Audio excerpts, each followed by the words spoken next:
PT KB Pharma bersama Teater Sanggar Cerita mempersembahkan serial Sandiwara Radio Babat Tanah Leluhur. Babat Tanah Leluhur.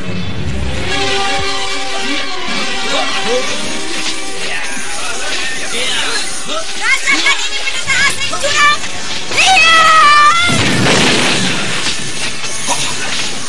Kau Adi Wulan. Tinggalkanlah segera tempat ini, Kakang Saka. Ajak Adi Sanjaya pergi jauh. Aku akan menahan mereka. Tidak, Adi Wulan. Kami berdua datang kemari memang ingin berhadapan dengan mereka. Benar, Pak Wulan. Aku datang ingin meminta kembali istana ini dari tangan Paman Prabu Sora. Sebuah kisah kolosal dari tanah leluhur ratusan tahun yang silam di tanah Pasundan yang diwarnai dengan kekerasan, ambisi, keserakahan, iri dan dengki, serta cita-cita dan cinta anak manusia. Setan, apapun yang terjadi hari ini, bangkaimu akan kugantung di alun-alun kota raja. Kau harus mampus, anak setan. Belum saatnya tuanku turun tangan menghadapinya. Di sini masih ada hamba Resi Amista. Biarkanlah hamba yang menghadapinya. Kisah besar ini didukung oleh artis-artis Sanggar Prativi. Babat Tanah Leluhur kali ini dalam episode ke-13 dengan judul Fajar Menyingsing di Bumi Mataram. Naskah disusun oleh Tisar Sponsen. Ide cerita Cece Sugiar. Teknik dan montase Yadi Enos. Musik oleh Haris Sabar dengan sutradara Thomas Agi.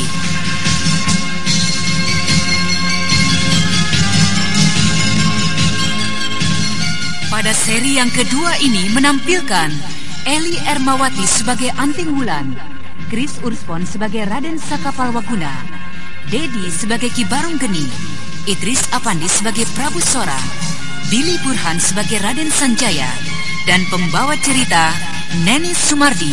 Selamat menikmati.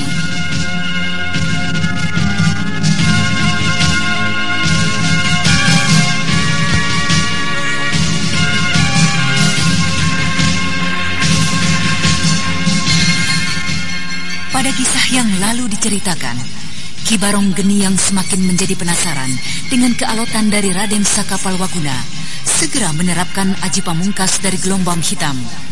Puluhan prajurit berjatuhan oleh perbawa teriakan dan hawa panas yang seakan-akan menyembur dari neraka.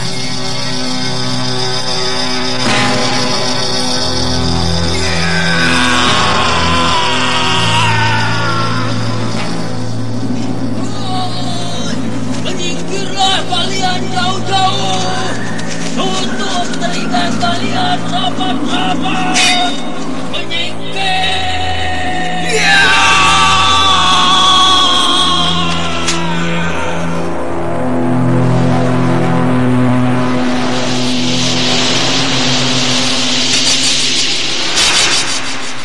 Hawa panas serta teriakannya harus kuhentikan dengan tenaga inti jala sukmaku.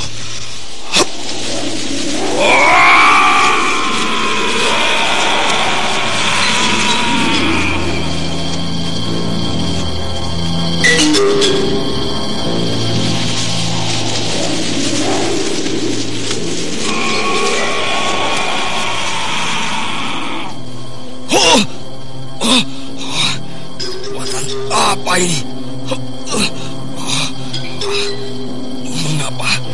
Mengapa hawa panas ini justru mengikat dan membelenggu diriku?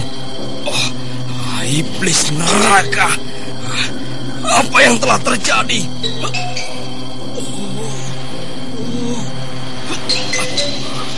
Panas!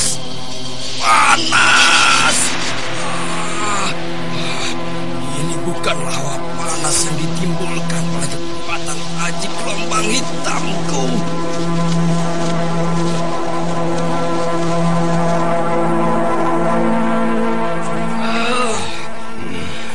Amista, Kau tidak boleh membiarkan saja. Bantu segera musnahkan anak itu sebelum Barung Geni mendapat celaka. Hamba akan segera menekan anak muda itu, tuanku.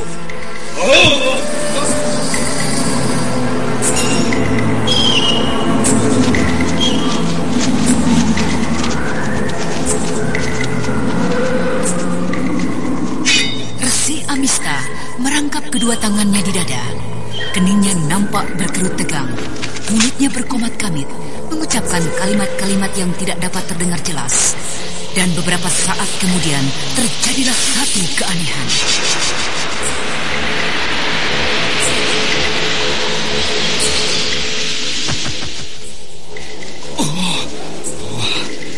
Apa yang terjadi dengan diriku?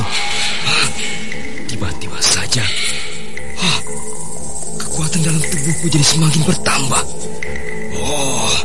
Kekuatan apakah ini yang mengalir ke dalam tubuhku? Aku akan menyalurkan kekuatan ini ke dalam serangan-seranganku.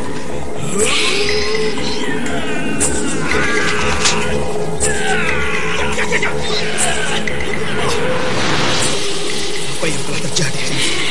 Mengapa tiba-tiba saja serangan-serangan Ki Barung Geni menjadi berlipat ganda? Pastilah ini sebuah kecurangan dari pendeta asing itu. Asap yang mengepul dari kepalanya pertanda ia tengah mengerahkan kekuatan sakti. Ini tidak boleh kubiarkan.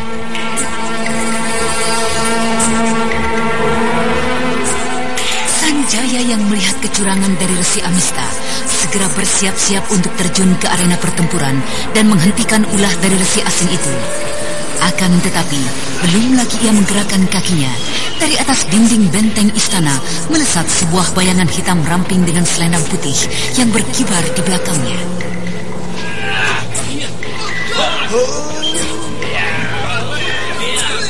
Rasakan ini pendeta asing curang! Hiya!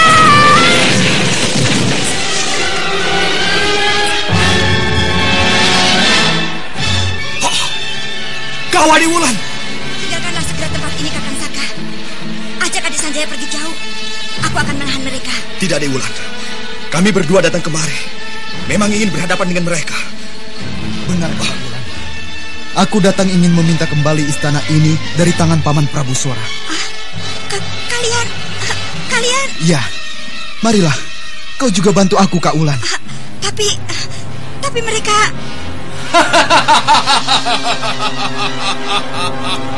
Agaknya kau lebih cerdik dari kedua anak muda itu, Nona Wulan. Tapi sekarang persoalannya sudah berubah. Kalian tidak akan mungkin dapat meninggalkan lagi istana ini. Lihatlah! Lihatlah, itu ribuan prajurit telah siap dengan anak panah di tangan mereka.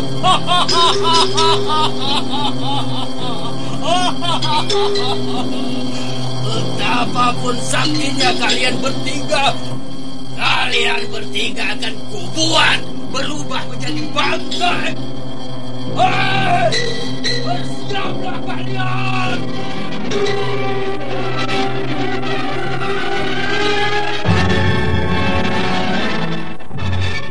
Raden, apa yang akan kita perbuat sekarang? Cukuplah giliranmu, Kakang. Sekarang biarlah aku yang akan menyelesaikan semua ini. Mundurlah, Kak Wulan. Aku akan menghadapi mereka. Shh, sudahlah, Adik Wulan. Raden Sanjaya mampu menghadapi mereka. Kau belum mengerti, Kakang. Kita akan dapat membantu sewaktu-waktu. Lihatlah itu. Sekali lagi, Paman. Aku meminta Paman menyerahkan tahta Galuh kembali kepadaku, pada ayahandaku. Setan, apapun yang terjadi hari ini, bangkaimu akan kugantung di alun-alun kota raja. Kau harus mampus, anak setan. Belum saatnya tuanku turun tangan menghadapinya. Di sini masih ada hamba Resi Amista. Biarkanlah hamba yang menghadapinya. Jangan membuang-buang waktu lagi, Amista. Bunuh anak itu segera. Bunuh. Akan hamba laksanakan, tuanku.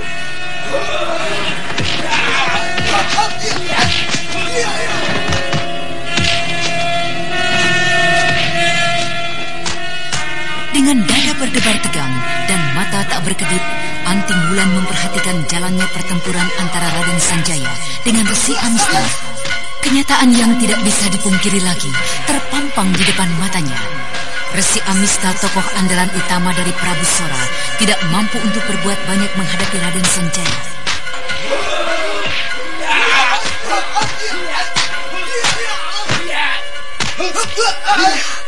Apa yang telah terjadi, Kakang Saka? Dari mana Raden Sanjaya mendapat semua kepandaian itu? Aku tidak mengerti, Adik Wulan. Kelihatannya ia berusaha untuk menyembunyikan asal-usulnya. Berbahaya sekali. Resi Amista kini mengeluarkan aji 5 bayang-bayangnya.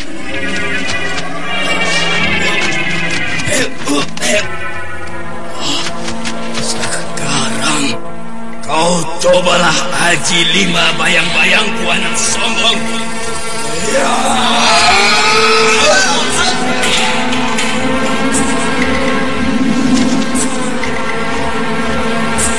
Melihat lawannya memecah tubuh menjadi 5 bentuk, Raden Sanjaya kini tidak membuang-buang waktu lagi.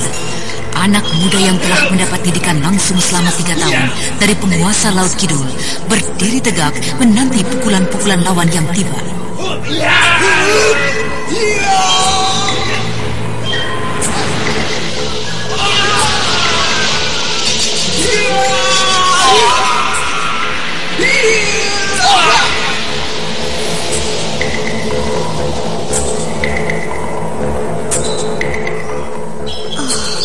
Luar biasa sekali anak itu. Akan tetapi Resi Amista tidak akan dapat dikalahkan dengan cara seperti itu. Kita lihat saja. Kepandaiannya sangatlah tinggi. Ranghyang Prabu Sora yang tidak dapat lagi mengendalikan dirinya segera terjun membantu Resi Amista. Melihat hal tersebut, Anting Wulan yang sejak tadi sudah merasa tangannya gatal segera melesat menyambutnya. Jangan curang, Prabu Sora!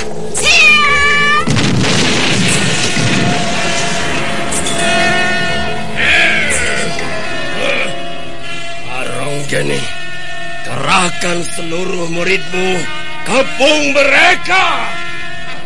Baik, tuanku. Hoi, bersiaplah kalian semua. Hoi, kalian berdua, bantu aku menghadapi anak muda itu. Dan kau bersama adik-adikmu yang lain, bantu Sri Baginda. Resi Amista akan mampu bertahan untuk beberapa saat. Ayo, serang mereka.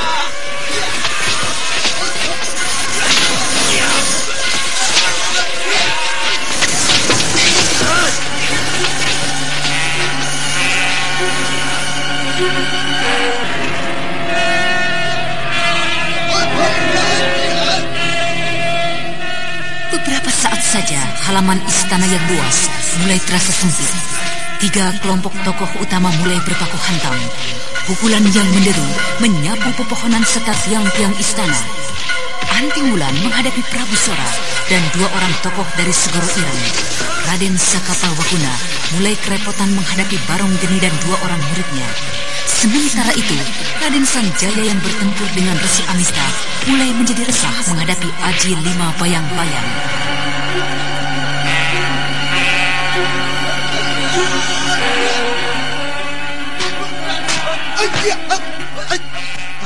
Seakan-akan tidak terjadi sesuatu dengan dirinya. Baiklah, akan kugulung hancur tubuhnya dengan aji Bayu Cakrabuanaku.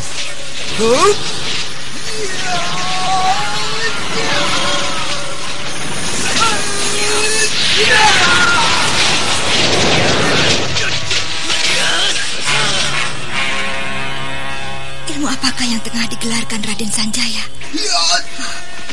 Banyu Cakrabuana. Luar biasa sekali. Berbeda sekali dengan yang kumiliki dan juga Prabu Sora lawanku ini. Dari manakah anak itu mempelajari ilmu langgap Banyu Cakrabuana?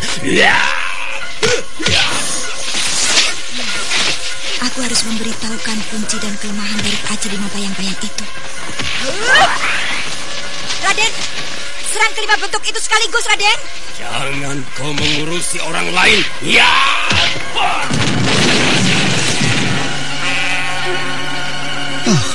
Itukah kelemahan dari Aji 5 bayang-bayang ini? Akan kubuktikan kata-kata Kaulan.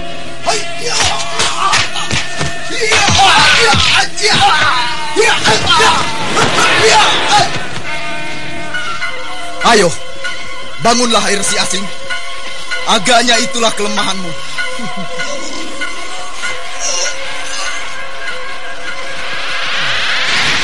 Kelima bentuknya hilang dan kini menjadi satu bentuk yang merupakan bentuk asli dari resi asing itu. Bangkitlah, bangkitlah hai resi asing. Mari kita lanjutkan pertempuran ini. Kau benar-benar hebat, anak muda. Aku mengagumkan. Bagus. Jika begitu, menyingkirlah kau dari arena ini.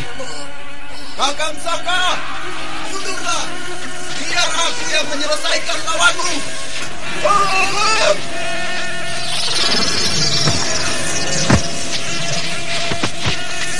Raden Sakapalwaguna yang melihat Raden Sanjaya telah menerapkan ajinya dan siap menyerang, segera melompat menyingkir.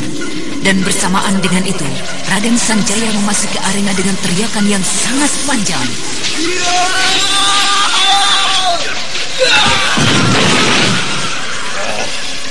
Celaka. Resi Amista berhasil dibuat tidak berdaya. Sementara Barong Geni kelihatan tidak bergerak lagi. Sekali keadaanku. Mau lari kemana, Pak Prabu Sora? Hujani anak panah mereka.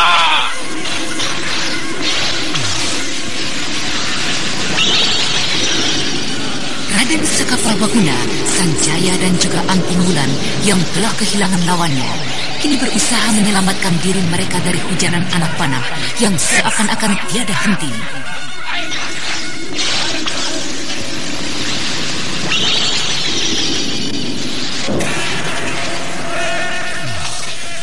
Paman Sora memang perlu kuberikan hajaran.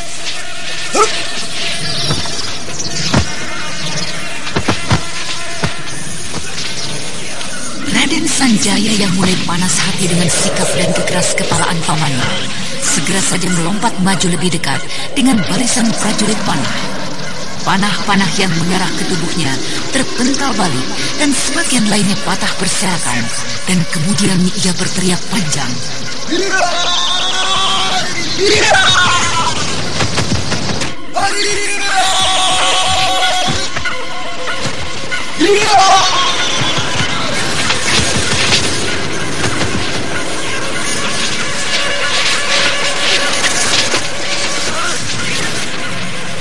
Berbahaya sekali keadaanku. Agaknya tidak ada jalan lain lagi bagiku. Aku harus tinggalkan tempat ini. Atau ya, masih ada jalan lain. Masih ada jalan lain.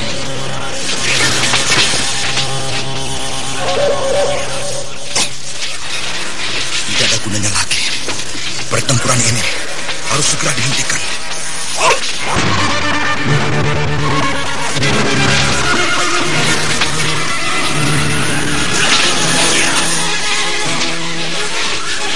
Oi, dengarlah wahai prajurit. Hentikan serangan kalian. Hentikan serangan kalian. Dengarlah wahai prajurit. Tahukah kalian siapa laki-laki muda ini? Laki-laki muda ini adalah Pangeran Mahkota Galuh, Pangeran Yangsyah, yang seharusnya menduduki tahta Galuh dan memimpin tanah Pasundan ini. Dialah Pangeran Mahkota Sanjaya.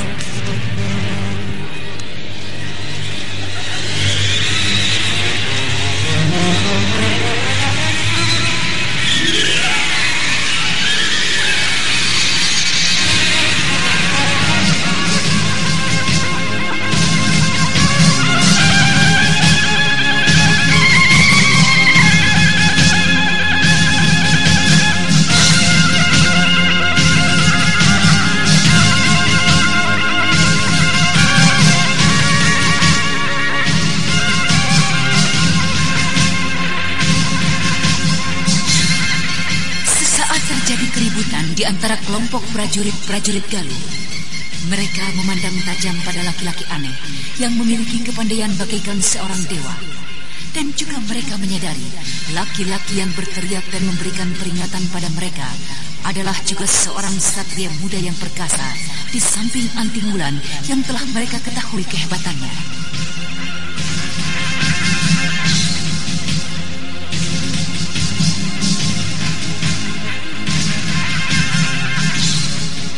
Nah, para pendengar sekalian, apakah yang akan terjadi selanjutnya? Untuk mengetahui jawabannya, ikutilah kisah Babat Tanah Leluhur ini dalam episode ke-13, Fajar Menyingsing di Bumi Mataram, yang dipersembahkan oleh Bombat, Propel, dan Entrostop bersama Teater Sanggar Cerita di radio kesayangan Anda. Sampai jumpa.